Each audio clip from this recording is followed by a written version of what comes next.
आजच्या ठळक घडामोडी. माधुरी उर्फ महादेवी हत्तीनीला नांदणी मठात परत आणण्यासाठी मुख्यमंत्र्यांचा पुढाकार.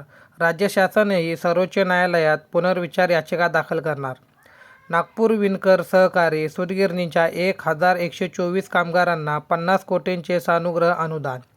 राज्य परिवहन महामंडळाच्या जमिनींच्या भाडेपट्टा कराराच्या कालावधीत वाढ. 60 वर्षांऐवजी 49 वर्षांच्या 2 टप्प्यात मिळून 98 वर्षांचा करार. वाढवण बंदर फेड कॉरिडॉरने हिंदू हृदय सम्राट बाळासाहेब ठाकरे महाराष्ट्र समृद्धी महामार्गाला जोडणार.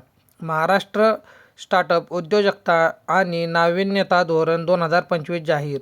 5 वर्षात 1.25 लाख उद्योजक घडविणार. 50,000 स्टार्टअपचे उद्दिष्ट. एसटी महामंडळ यात्री ॲप आणणार. परिवहन मंत्री गिग कामगारांच्या विविध समस्या सोडवण्यासाठी प्रयत्न करणार. कामगार मंत्री.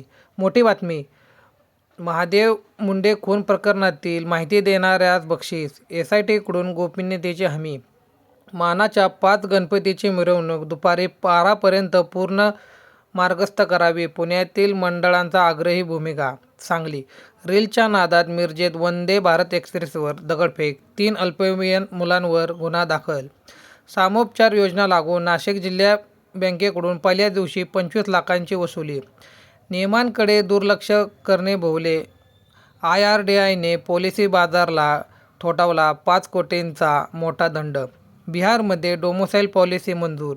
शिक्षक भरतीमध्ये 85% बिहाऱ्यांनाच नोकरी मिळणार. खुशखबर. CETने जाचक अटी काढून टाकली. पुरवणी परीक्षा दिलेल्या विद्यार्थ्यांनाही नीट परीक्षेची सुवर्णसंधी. कोल्हापुरातील ऐतिहासिक खासबाग मैदानाच्या तटबंदीला धोका. एक बाजू कोसळली, दुसरी बाजू उतरवली. शरद पवारांनाही धक्का. तानाजी सावंतांचंही टेन्शन वाढलं. राहुल मोठे अजित पवारांच्या राष्ट्रवादीत. एअरटेलने जिओला मागे टाकले. पहिल्याच तिमाहीत 5,948 कोटींचा नफा. महसुलातही वाढ.